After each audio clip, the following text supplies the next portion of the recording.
प्रधानमंत्री जी ने भी कहा कि गोरक्षक गुंडे हैं जी।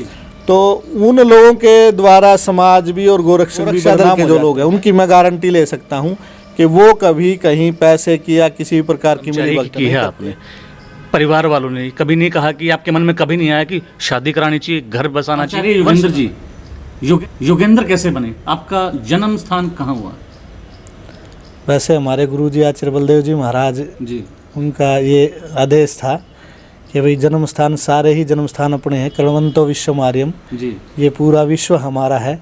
तो साधु बनने के बाद ना कोई जात है, ना कोई पात है, ना कोई जन्म है, ना कोई स्थान है। सुनने में आया है कि भी हमारे सूत्रों के द्वारा आपका बचपन का नाम जोगेंद्र रहा है, बाद में वो योगेंद्र हुए। आपकी शिक्षा कहाँ तक? मेरी शिक्षा आधुनिक शिक्षा मेरी बीए तक है जी।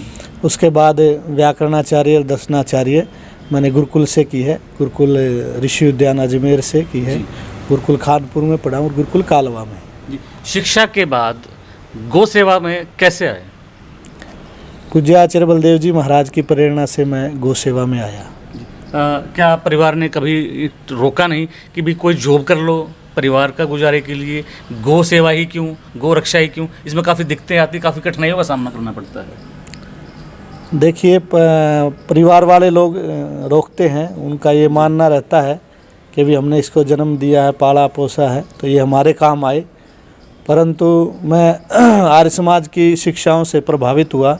मैंने ब्रह्मचर्य के साधन स्वामी ओमानंद जी महाराज की पुस्तक पढ़ी, उससे मुझे लगा कि ये जीवन एक परिवार को नहीं पूरे समाज के लिए देना चाहिए। तो तभी से मैं समाज के कार्यों में और गौ सेवा के कार्यों में लग गया। बात परिवार वालों ने कभी नहीं कहा कि आपके मन में कभी नहीं आया कि शादी करानी चाहिए, घर बसाना चाहिए, वंश चलाना चाहिए? परिवार के लोगों का ऐसा आग्रह रहता है जी। परंतु मैंने विचार किया कि शादी करवाएंगे, जैसे सामान्य कहावत बोलते हैं जी। शादी है बर्बादी। जी। आजकल आप देख रहे अखबार में देखोगे तो 2 साल बाद आपको लगता है कि मनमुटाव हो गया है, घर में झगड़ा हो गया है, तलाक हो रहे हैं। तो इससे ये लगा कि ये रास्ता अच्छा है, समाज का कार्य करेंगे, आनंद आएगा। गौ सेवा से आपने अपना जीवन स्टार्टअप किया, प्रदेशाध्यक्ष गोरक्षा दल तक, ये सफ़र कैसे शुरू हुआ? गौ सेवा में पूज्य आचार्य बलदेव जी महाराज की प्रेरणा से मैं लगा और उसके बाद मैंने विचार किया कि जो इस प्रदेश में, हरियाणा प्रदेश में और पूरे भारत में उनके विचारों से हम सुनते थे कि देश में गौ हत्या होती है, लाखों गौएं रोज़ कटती हैं। तो मन में विचार आया कि ये प्रवचनों की बात है या फिर आज़ादी से पहले की बात है, कब की बात है, इस पे देखना विचारना चाहिए। तो मैंने सब जगह जा कर के घूम के देखा तो पूरे भारत में गौ हत्या चरम सीमा पर है, आज भी है। और उस पीड़ा को लेकर के मैंने विचार बनाया कि हमें गौ रक्षा के लिए कार्य करना चाहिए। और फिर पहले एक संगठन आचार्य बलदेव जी महाराज ने बनाया था गोरक्षा सेना जी। तो उसमें भी मैंने काम किया, उसको चलाया भी। उसके बाद फिर गोरक्षा दल के उसका परिवर्तन मैंने किया और करने के बाद फिर गोरक्षा दल का कार्य प्रारंभ हुआ। तो लगातार हमने लाखों गौओं की और जान बचाई है और इस पर बड़ा कार्य किया है। और सभी ये था कि विचार जो भी और साथी लोग थे कि कम से कम अपना जहाँ जन्म स्थान है हरियाणा प्रदेश में, सबसे पहले यहाँ गौ हत्या बंद करें। और यहाँ गौ हत्या मेवात में सुबह 1,500 से 2,000 गायें कट जाती हैं, अब भी कट रही हैं। तो उसको लेकर के हमने काम शुरू किया। तो आज उस पर बहुत प्रतिबंध लगा हुआ है। मेवात का जिक्र किया आपने, मेवात को मिनी पाकिस्तान भी बोला जाता है। आप भाजपा के बड़े नेताओं तक की आपकी पहुंच है, भाजपा को लाने वाले आप हैं। भाजपा ने एक नियम, सरकार ने एक कानून बनाया था कि गौ हत्या करने वालों को मृत्युदंड दिया जाएगा, इसमें कितनी सच्चाई है? हाँ, भाजपा के नेताओं से संबंध की जो बात कही है, वैसे तो हमारे संबंध साधु हैं, सभी नेताओं से हैं। और नीचे से नीचे स्तर के व्यक्ति से भी है। और मैं तो फील्ड में काम करने वाला व्यक्ति हूँ जी।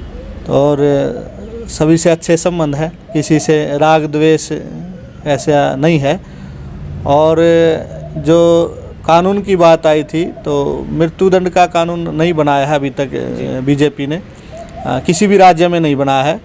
और सेंटर की तरफ से इस कानून में राज्यों को स्वतंत्र छोड़ा हुआ है। जी। तो हर राज्य में अलग अलग प्रावधान से कानून बना हुआ है। तो हरियाणा में कानून है 10 साल की सज़ा है और उसके ऊपर जुर्माना भी है।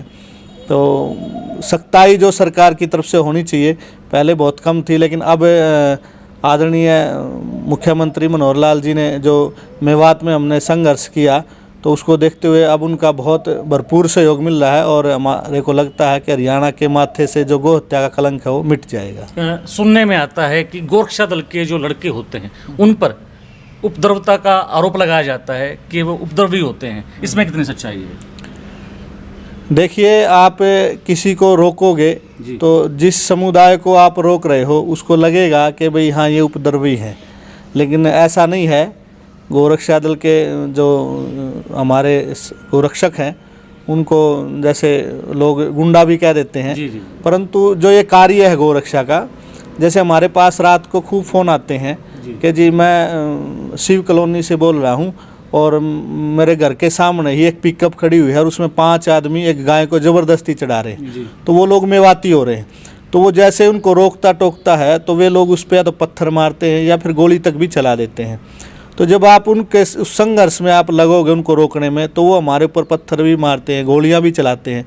तो हम उनका मुकाबला उसी तरीके से यदि करते हैं तो समाज को ये लगता है ये तो लड़ने झगड़ने वाले लोग हैं। हम लड़ने झगड़ने वाले नहीं हैं, हम जान की बाजी को लगा करके गाय को बचाने वाले लोग हैं। गो तस्करी को रोकने के लिए गोरक्षा दल का कैसा खुफिया तंत्र है, किस तरीके से काम करते हैं गोरक्षा दल? गोरक्षा दल ज़मीन पे रह करके काम करने वाला एक संगठन है और पूरे भारत में काम करता है, हरियाणा में नहीं, और पूरे भारत में हमारे लाखों युवा हैं जो संगठन से जुड़े हुए हैं। और हमारा जिला स्तर पे संगठन है, मंडल स्तर पे संगठन है, गांव स्तर पे भी हमारा संगठन है। और हमारा गोरक्षा के साथ साथ जहां भी हमारे को गाय की सुख की उपलब्धता मिलती है, जैसे ज़मीन मिलती है तो हम गौशाला खुलवा देते हैं, छोटी जगह मिलती है तो एक्सीडेंटल हॉस्पिटल खुलवा देते हैं। तो हरियाणा के अंदर हमारे कम से कम ये मान के चले कि 40 से 45 एक्सीडेंटल हॉस्पिटल चलते हैं। और हरियाणा में लाखों युवा गोरक्षा दल से जुड़े हुए हैं और वो दिन भर हम उनकी ड्यूटियां लगाते हैं कि कहीं गाय कष्ट में तो नहीं है, तो वो उसको सर्च करते हैं। कोई गाय एक्सीडेंट होगी तो हमारे पास हमारे नेट पर नंबर हैं, सभी ज़िलों के हैं, कार्यकर्ताओं के हैं, तो लोग उन पर सर्च करके फ़ोन करते हैं, हमारे पास फ़ोन आता है तो हम उसको गाय को एक्सीडेंट जो होगी उसको पिक करते हैं, उठाते हैं और किसी भी हॉस्पिटल में लेके जाते हैं, गौशाला में उसको लेके जाते हैं, उसका पूर्ण इलाज करवाते हैं। और जो तस्करी की बात है उसका खुफिया जो तंत्र हमारा ये है कि हम जो लोग तस्करी करते हैं तो उन्हीं में से जो लोग टूटते हैं या हम रात को खड़े होकर के उनकी जानकारियाँ निकालते हैं, उनकी जो गाड़ियाँ हैं तस्करी की, तो ये तो है नहीं कोई जेब में डाल के चीज़ चलेगी, गाड़ी है सड़क पे चलेगी। जो उस गाड़ी का हमारे को जैसे ही थोड़ी सी भनक लगती, सूचना लगती है, उसकी जो बॉडी स्ट्रक्चर है उसको देख करके हम ये पता लगाते हैं कि भी ये इसमें शायद रात को ये लोग गोवंश लोड करते होंगे।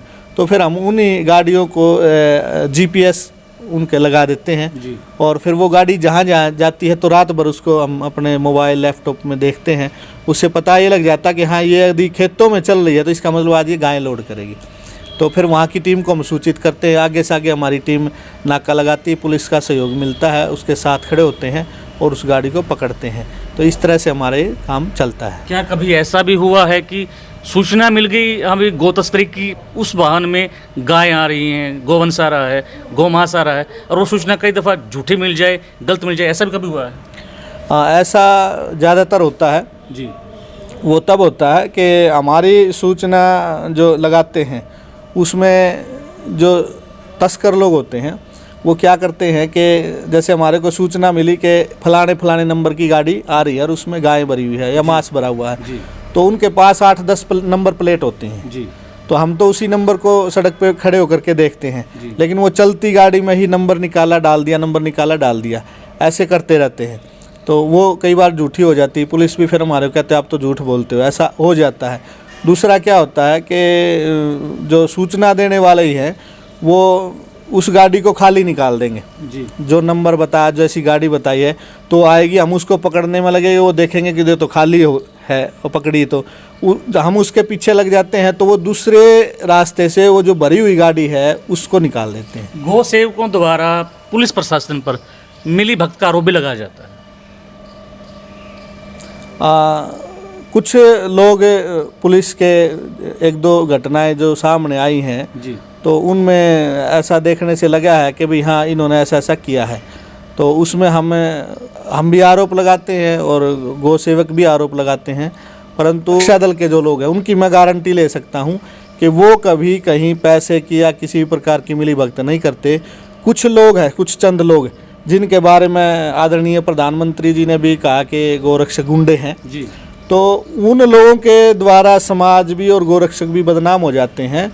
वो कारण उसका क्या रहता है कि वो लोग लालची होते हैं, गाय से उनको कोई मतलब नहीं, वो गाय से संबंधित कोई ना कोई संगठन बनाते हैं और उस संगठन की आड़ में फिर सड़क पे खड़े होकर के या उन तस्करों को ब्लैकमेल करके पैसे लेने का काम करते हैं। क्या पैमाना है गोरक्षा दल में शामिल होने का? किस उम्र से किस उम्र तक का युवा या बुजुर्ग शामिल हो सकता है? गोरक्षा दल में शामिल होने का पैमाना हमारा ये रहता है कि वो व्यक्ति सबसे पहले गो भक्त होना चाहिए, उसकी मानसिक भावनाएं गाय के प्रति श्रद्धा होनी चाहिए। हमारे संगठन का ये मुख्य उद्देश्य ये है कि हमने भीड़ इकट्ठी नहीं करनी है, हमने कार्य करने वाले गो भक्त इकट्ठे करने हैं और वैसी भावना वाले लोग इकट्ठे करने। कोई व्यक्ति मान लो कार्य नहीं कर सकता तो उसकी भावना गाय के प्रति अच्छी होनी चाहिए। वो सड़क पे जा रहा है तो गाय को डंडा ना मारे, सड़क पे जा रहा है तो गाय को रोटी खिला दी, या मान लो किसी गो भक्त ने कोई सम्मेलन किया है, कोई आयोजन किया है तो वो पैसे नहीं दे सकता, वो और कुछ नहीं कर सकता तो वो वहाँ जा सकता, उसकी वहाँ भावना जुड़ी हो। तो जुड़ने का हमारा ये है कि वो गो भक्त होना चाहिए, गाय के प्रति उसकी श्रद्धा होनी चाहिए। और दूसरा हमारा नियम ये है कि जो व्यक्ति जुड़ेगा वो कम से कम 21 वर्ष से ऊपर होना चाहिए गोरक्षा में जो आएगा, गोरक्षा दल से जो जुड़ेगा। और उसका हम एक फार्म भरवाते हैं, उस फार्म पे लिखवाते हैं, उसमें सारा परफॉर्मा रहता है कि मैं कोई भी गलत काम करूंगा तो गोरक्षा दल की कोई जिम्मेदारी नहीं होगी और अच्छा कार्य करेगा, हमारे साथ मिल कर के चलेगा और उसके हम दुख सुख में हमेशा साथ खड़े रहेंगे। ये हमारा भी उसके प्रति कर्तव्य हम लिख करके देते हैं। क्या कोई पहचान पत्र भी जारी किया जाता है गोरक्षा दल के द्वारा? हाँ, हमारे द्वारा एक पहचान पत्र, गोरक्षक का पहचान पत्र कार्ड बनाया जाता है और उस कार्ड को दिखा करके ही हम जैसे पुलिस वाले आइडेंटिफाई करते हैं। तो आज पूरे हरियाणा में यदि कोई संगठन है जो एक डाटे के सहित और एक पहचान पत्र के सहित रात दिन कार्य करता है तो उसमें हम निष्पक्ष रूप से जो आना चाहता है उसको लेते हैं और कार्ड पहचान पत्र बना करके देते हैं। क्या कभी ऐसा भी हुआ है आपके ऊपर कोई हमला हुआ है वो तस्करों के द्वारा, धमकी दी गई है? हाँ, कभी ऐसा हुआ है नहीं, होता रहता है जी। और धमकी भी आती रहती है। आज से लगभग 10 साल पहले तो मैंने खूब सर्च किया इस बात पे कि तस्करी कहाँ से ज़्यादा होती है। तो ये आया कि यहाँ हरियाणा में गोवंश के मेले लगते थे तो उनमें गोवंश के मेलों में इकट्ठा गोवंश मिल जाता है। तो बाहर के तस्कर आते थे, बड़ी बड़ी गाड़ियाँ भर भर के लेके जाते थे। तो हमने उन मेलों को बंद करवाया तो उस दौरान 40 लाख रुपए की फिरौती मेरी दी गई थी कि भाई कोई व्यक्ति इसको मारे तो हम 40 लाख रुपए तस्करों ने दी थी। तो उस दौरान भी हुआ था और बीच बीच में मेवात में हम अब लगातार जा रहे हैं तो मेवात में तो गोलियां और पत्थर चलते रहते हैं। क्या कभी डर नहीं लगता? नहीं, डर नहीं, जो मरने से न डरे वो जी चाहे सो करे, ये हमारे गुरुजी आचार्य बलदेव जी महाराज का वाक्य है। तो इसको सामने रख करके हम लोग चलते हैं और जब गाय की रक्षा के लिए हमारे महापुरुष नहीं डरे तो हमें भी नहीं डरना चाहिए। बात आती है आपकी वेशभूषा की। वेशभूषा में आपका जो है ये क्रीम कलर का या सफ़ेद रंग का जो आपने वस्त्र धारण किया है, भगवा रंग के भी डालते हैं आपके कुछ साथी हैं गोरक्षा दल से जुड़े हुए हैं, उसमें क्या अंतर, क्या फ़र्क है उसमें? देखिए, ये मैं आर्य समाज की पृष्ठभूमि से हूँ जी और इसमें परंपरा है ब्रह्मचर्य, उसके बाद गृहस्थ, फिर वानप्रस्थ और फिर संन्यास। ये परंपरा हमारी वैदिक परंपरा है, हमारे शास्त्रों के अनुसार है। तो इसमें यह है कि मैं ब्रह्मचर्य काल में हूँ और मैं गृहस्थ में जाऊँगा नहीं, मैं सीधा संन्यास में जाऊँगा। और नैष्ठिक दीक्षा मैंने ले रखी है, पूज्य आचार्य बलदेव जी महाराज ने नैष्ठिक दीक्षा मेरे को दे रखी है। तो नैष्ठिक दीक्षा में आप लाल भी पहन सकते हैं और सफ़ेद भी पहन सकते हैं। तो मैंने लाल ग्रहण करने का जो संन्यास दीक्षा का मेरा कार्यक्रम है वो अभी तक नहीं हुआ है, तो इसलिए मैं सफ़ेद वेशभूषा में रहता हूँ। गो तस्करी जब होती है, जब आउट ऑफ स्टेट चले जाते हैं गो तस्कर गोवंश को लेके, उसमें दूसरे स्टेट के प्रशासन का कितना सहयोग मिलता है आपको? देखिए, हमारे को ज़्यादा सहयोग वैसे तो आप दूसरे राज्य में हम काम करते हैं, जैसे मैं पश्चिम बंगाल में भी जाता हूँ, कलकत्ता में भी जा कर के हम गाय रोकते हैं। कलकत्ता में जो बॉर्डर पर गाय लगभग 26,000 गायें हमने वहाँ रोक रखी है। ध्यान फाउंडेशन के नाम से एक संस्था है दिल्ली की, वो और हम लोग मिल कर के इस कार्य में सहयोग करते हैं। तो दूसरे राज्यों में जाने से हमारे को सब राज्यों में लगभग पुलिस का सहयोग मिल जाता है, लेकिन जो राज्य बॉर्डर पे हैं जैसे पश्चिम बंगाल का है और या जहां मुस्लिम बाहुल्य राज्य हैं वहां हमारे को थोड़ी सी कठिनाई होती है, नहीं तो लगभग राज्यों में हमारे को पुलिस का सहयोग मिलता है। बात आती है मुस्लिम बहुल राज्य की, तो क्या मेवात जिले के अंदर भी आपको पुलिस कोऑपरेट करती है? हाँ, मेवात ज़िले में पुलिस पहले कम करती थी, अब पूर्ण रूप से करती है। हमने वहाँ संघर्ष किया और बार बार मुख्यमंत्री मनोहर लाल जी के संज्ञान में मामला हमने दिया, तो अब उनका हमारे को फुल सपोर्ट है। अभी पिछले दिनों हमने लगभग एक पंचायत करी थी मेवात में, जो कांग्रेस के विधायक हैं, 3 विधायक, उन्होंने कहा कि ये बदमाश गुंडे अगर हमारे गांव में घुसेंगे, तस्करी को रोकेंगे, तो हम इनको गांव में पीटेंगे। तो फिर मैंने कहा भी हम 1, 10, 20 नहीं, कई हज़ार लोग आएंगे। तो लगभग 15,000 लोग उस पंचायत में गए और फिर उन्होंने विधायकों ने माफ़ी भी मांगी कि हमने गलत बोला। तो हमें इस कार्य के लिए मेवात में जाते रहते हैं। बात होती है गोरक्षा दल के गोरक्षकों को धमकी देने की, मार पिटाई की, यहाँ तक ये भी सुनने में देखने में आता है कि भी ट्रक से कुचल के मार दिया गया, गोली से मार दिया गया।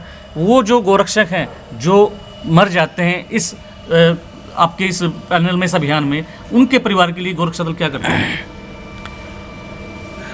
देखिए, वैसे कई लड़के हमारे पहले भी शहीद हुए हैं गोरक्षा करते हुए, और एक विक्रांत यादव का नाम आपने सुना होगा, उधर से पटौदी साइड से उनका गांव पड़ता है। तो वो जब शहीद हुए तो वहाँ हमने पूरा एजिटेशन किया था और आंदोलन खड़ा किया। तो उस समय कांग्रेस की सरकार थी, तो हमने कहा कि इनको शहीद का दर्जा मिलना चाहिए। उन्होंने उस समय दिया था, फिर वो मामला धीरे धीरे खटाई में पड़ गया। तो हमें तो अपने संगठन की तरफ से, समाज की तरफ से इनको शहीद बोलते हैं जो शहीद हो जाते हैं। और रही बात हमारा क्या कर्तव्य रहता है उस परिवार के प्रति, तो जैसे मैं उदाहरण आपके दूं कि जैसे शहीद विक्रांत यादव की 4 बहनें हैं, वो अकेला भाई था। तो हम गोरक्षा दल पूरा मतलब पहले एक भाई था, लेकिन अब हम जैसे रक्षाबंधन आती है तो बहनें उस समय याद करती हैं, तो कम से कम 200-500 लोग गोरक्षा दल के हर साल उनको राखी बंधवाने के लिए जाते हैं। उनके परिवार में कोई भी धार्मिक है, कैसा भी अनुष्ठान होता है, उसमें जाते हैं। उनकी बहनों की जब शादी की बात आई तो गोरक्षा दल हरियाणा ने कहा कि भाई हमें आपसे जो भी आपने सहयोग की अपेक्षा है शादी में, वो सब सहयोग हमने उनका किया, तन से, मन से, धन से। और जैसे एक फतेहाबाद से एक लड़का हमारा ट्रक के नीचे आ गया था, धर्म सिंह, वो हमारा जिला अध्यक्ष भी रहता था। तो उसके परिवार से भी, जैसे उसके 2 बच्चे हैं, तो हम लगातार उसको सहयोग करते हैं। उसके बच्चों के पढ़ाने की बात आई तो बच्चों को पढ़ाने की जिम्मेदारी भी हम लेते हैं। कहीं एडमिशन निःशुल्क करवाते हैं, कहीं फीस देने की बात आती है, तो वो सारी चीज़ें हम करते हैं। गोरक्षा के साथ साथ गोवंश की बात आती है, नंदियों के लिए कितना काम करता है गोरक्षा दल? गोरक्षा दल हमारा संगठन का वो ये बोलता है कि आप नीचे नीचे लगे रहो, आपको ज़्यादा कुछ करने की आवश्यकता नहीं है। ये तो बने बनाए मुसलमान घूम रहे हैं, बस थोड़ी सी इनकी विचारधारा को और बदलना है। तो वो बोलता है कि जिस हिंदू की चोटी और जनेऊ चला जाता हो तो मुसलमान होएगा। तो आज आप समाज में देखोगे कि चोटी तो हमारी चली गई है। तो इसलिए ये लोग ऐसे ही, जब देश गुलाम था, यवनों का यहाँ 800 साल राज रहा मुसलमानों का, तो उन्होंने ये कहा कि जो मंदिर हैं उनको हम तोड़ करके फिर मस्जिद बनाएंगे तो इससे बड़ी मूर्खता क्या हो सकती है। तो उन्होंने कहा, इनके जो मौलवी थे या जो धर्मगुरु थे, तो उन्होंने कहा कि इनकी ये मूर्तियाँ हटा दी जाए और जो मंदिर की चोटी है वो काट दी जाए। तो मंदिर की चोटी कट जाए तो वो मस्जिद हो जाती है, और हिंदू की चोटी कट जाए तो वो मुसलमान हो जाता है। तो इसलिए मैं सभी भारतवासियों से आग्रह करना चाहता हूँ और सरकार से भी आग्रह करना चाहता हूँ कि हिंदू जो है वो चोटी रखे, और मंदिर जो मस्जिदें हैं, जो पहले जैसे ज्ञान व्यापी मस्जिद का मसला उठा है, मैं तो कह रहा हूँ जितनी भी पुरानी मस्जिद हैं वो सब हिंदू मंदिर थे, और इनको दोबारा से हिंदू मंदिर बनाया जाए। और ये जो इनको पूजने वाले लोग हैं, जो मस्जिद बना करके पूज रहे हैं, इनकी भी घर वापसी हो। इनके भी पूर्वज हिंदू थे और ये एक आर्य राष्ट्र था।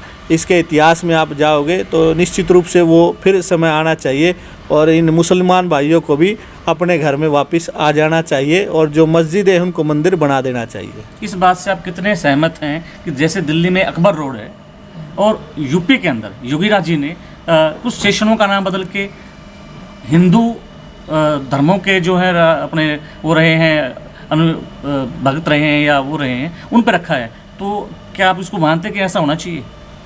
ये बिल्कुल होना चाहिए। देखिए, जब कोई आदमी किसी के घर पर कब्जा कर लेता है तो वो उस घर में दो कार्य विशेष रूप से करता है। एक तो उनके जो चिन्ह होते हैं, चित्र होते हैं, नाम होते हैं, उनको मिटाता है जी, और दूसरा उस घर में अपना शासन चलाता है। तो जब ये देश मुसलमानों का, अंग्रेज़ों का गुलाम रहा, तो उन्होंने भी ये दो काम किए। एक तो यहाँ की जो संस्कृति थी, यहाँ के जो चिन्ह थे वो मिटाए, परिवर्तन किया इतिहास में, पुस्तकों में, सब जगह पे। और दूसरा उन्होंने अपनी जो विचारधारा उसको थोपने का काम किया।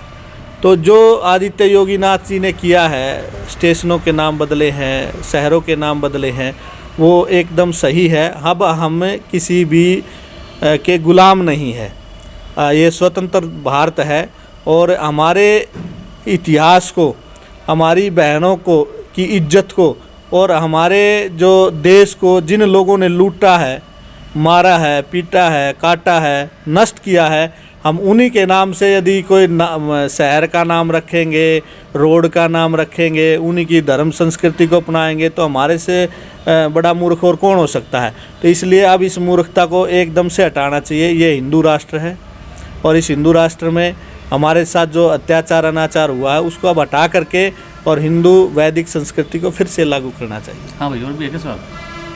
सुप्रीम कोर्ट ने एक महत्वपूर्ण फैसला दिया है जिसमें वेश्यावृत्ति को प्रोफेशनल दे दिया है कि वेश्यावृत्ति प्रोफेशनल है, जबकि वैश्यालयों को गैरकानूनी कहा है। इस पर आप क्या कहना चाहिए?